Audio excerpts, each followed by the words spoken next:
So in this video we are going to study about Atal Innovation Mission. The government launched Atal Innovation Mission in order to improve creativity and innovation. The long-term target of the government is to promote technology-led business. Some important components of Atal Innovation Mission are तो अटल innovation mission जो है government इसको launch करते हैं ताकि creativity और innovation को improve किया जा सके। और लॉन्ग टर्म टारगेट क्या है गवर्नमेंट का, ताकि टेक्नोलॉजी बिजनेस में टेक्नोलॉजी को लाया जा सके। तो कुछ इंपॉर्टेंट कंपोनेंट है अटल इनोवेशन मिशन के। ETL, the government provides up to 20 lakh as grant to the school in order to establish ATL. School children between standard 6 and 12 are given exposure in these labs related to science and technology based gadgets and latest tools like AI, cyber security, robots and so on. तो ATL का मतलब क्या है? अटल tinkering labs. तो government जब वो 20 lakh rupees जो है 20 लाख तक का ग्रांट देती है स्कूल्स को ताकि वो ATL को इस्टेब्लिश कर सके, अटल टिंकरिंग लैब को इस्टेब्लिश कर सके।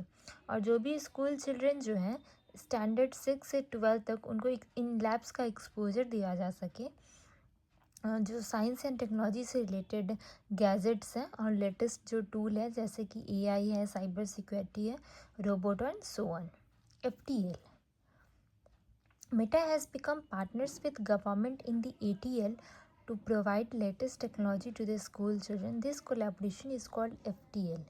तो यहाँ पे क्या है कि मेटा जो है वो पार्टनर बन चुका है गवर्नमेंट का ATL में, अटल टिंकरिंग लैब्स में, ताकि वो लेटेस्ट टेक्नोलॉजी को प्रोवाइड कर सके स्कूल चिल्ड्रन को। इस कोलैबोरेशन को हम क्या बोलते हैं? FTL बोलते हैं। नेक्स्ट आता है AIC। तो AIC जो है वो इंक्यूबेटर है किस पे? कॉलेज लेवल पे। ACIC is the basic incubation provided in the tribal areas, hilly areas and coastal areas. तो ACIC जो है वो बेसिक इंक्यूबेशन है जो प्रोवाइड किया जाता है ट्राइबल एरियाज़ में, हिली एरियाज़ में और कोस्टल एरियाज़ में।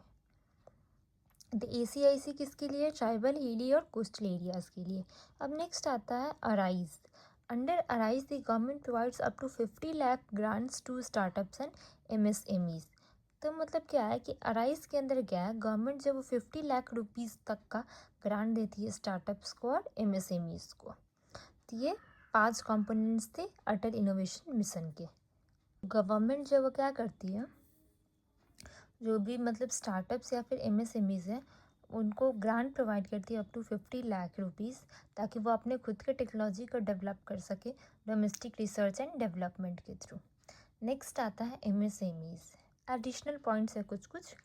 तो नेक्स्ट यहाँ पे हम एक देख सकते हैं डेटा जो दिया है X axis and Y axis पे। तो हमें ये दिख रहा है, सबसे डाउन में हम देखें तो रिवर्स रेपो है, ठीक है। रिवर्स रेपो जो है वो 5.75 है। उसके जस्ट ऊपर है रेपो जो 6% है, और उसके ऊपर क्या है? मार्जिनल स्टैंडिंग फैसिलिटी MSF या फिर पीनल रेट भी इसको कहते हैं। ये है 6.25%।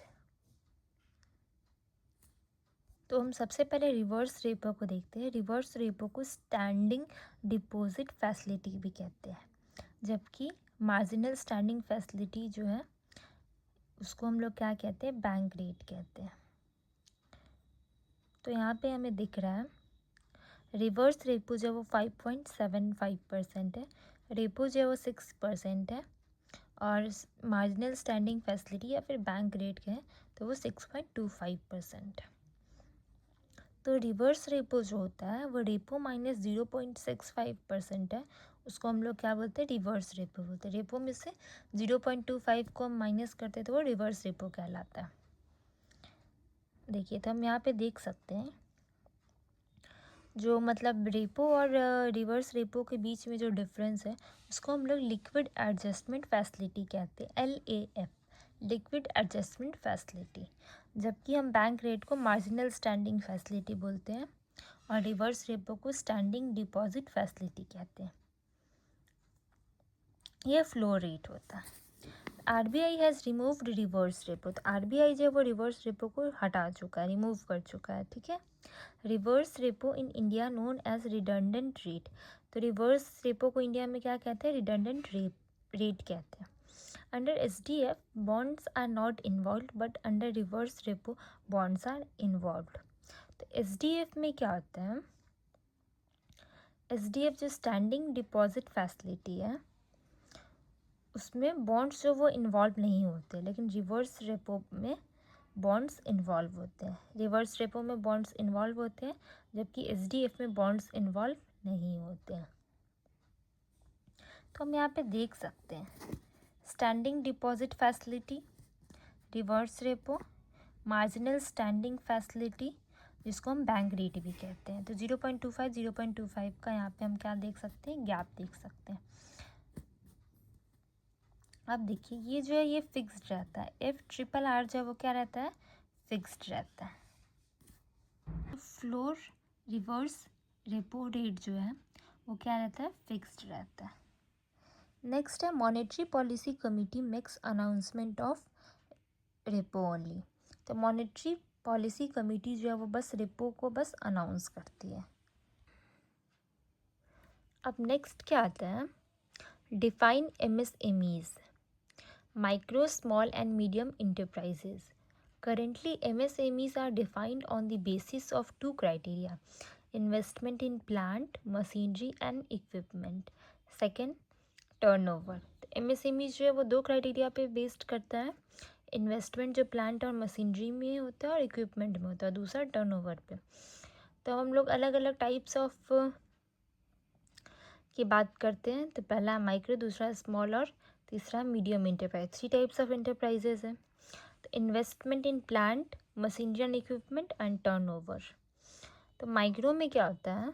लेस देन 1 करोड़ होता है। इसमें इन्वेस्टमेंट कितना होता है? तो लेस देन 1 करोड़ होता है और turnover less than 5 crore. Small में 1 to 10 करोड़ इन्वेस्टमेंट होता है, टर्नओवर 5 to 50 करोड़। मीडियम में 10 to 50 करोड़ इन्वेस्टमेंट होता है और 50 to 50 करोड़ टर्नओवर होता है।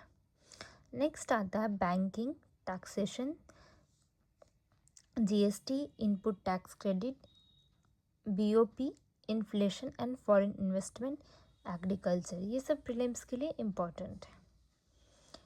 और नेक्स्ट जो इथिक्स इन गवर्नेंस है बाई प्रभात कुमार, जो एक IFS है, उनका भी मतलब जो भी वो डिटेल्स दिए हैं वो भी इम्पॉर्टेंट है। कुछ फैक्ट्स रिलेटेड टू MSMEs है जिस पे हमें फोकस करना है। 3 activities are considered under MSMEs: manufacturing, services and trading.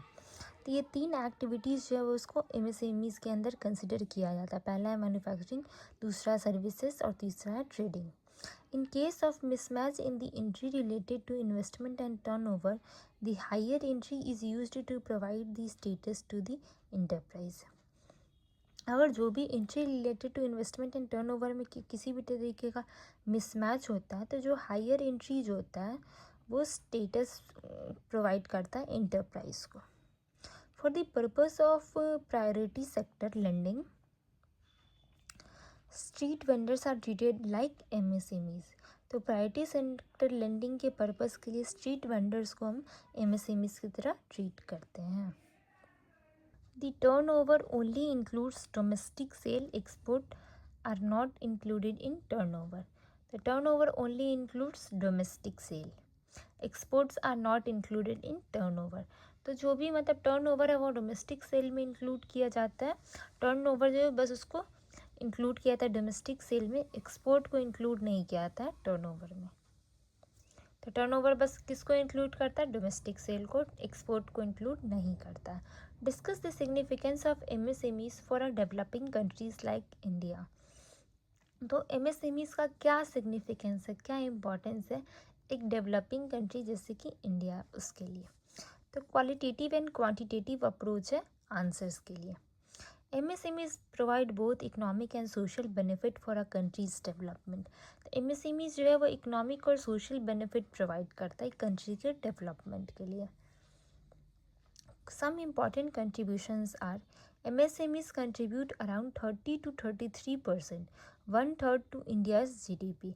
तो MSMEs जो है वो 1/3 ऑफ इंडिया GDP में कंट्रीब्यूट करता है।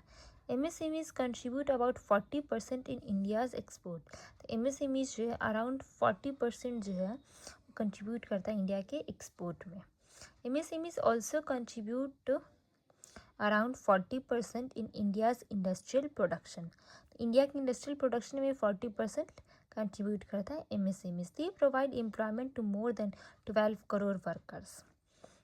तो वो एम्प्लॉयमेंट प्रोवाइड कराते हैं 12 करोड़ वर्कर से ज़्यादा लोगों को।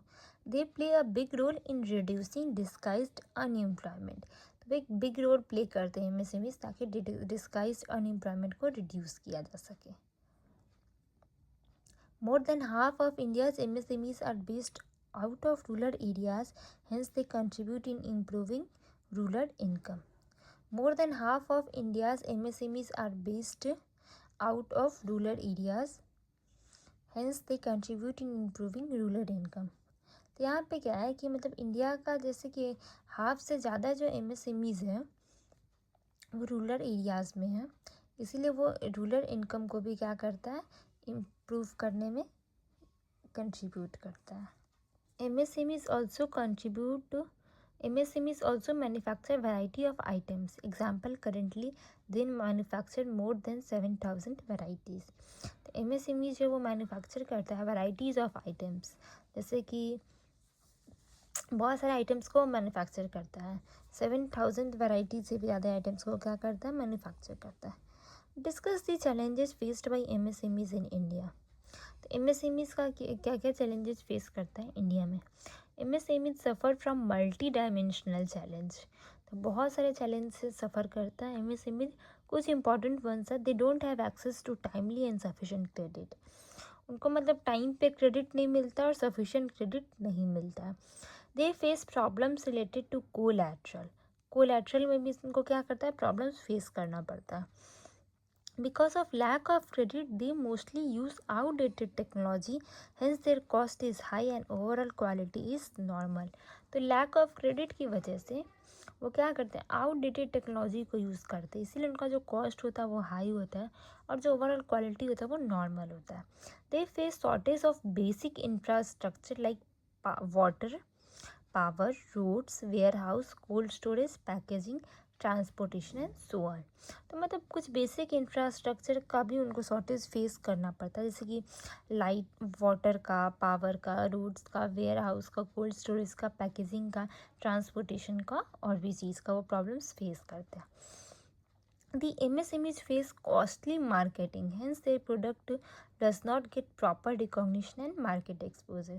तो MSMEs जो है वो कॉस्टली मार्केटिंग को क्या करते हैं, फेस करते हैं, इसलिए उनका जो प्रोडक्ट होता है उनको प्रॉपर रिकॉग्निशन या फिर मार्केट एक्सपोजर नहीं मिल पाता है। Government has undertaken multiple efforts to solve this challenges. तो गवर्नमेंट जो बहुत सारे एफर्ट्स को क्या किया है, लिया है ताकि इन सारे चैलेंजेस को क्या कर सके, सॉल्व कर सके।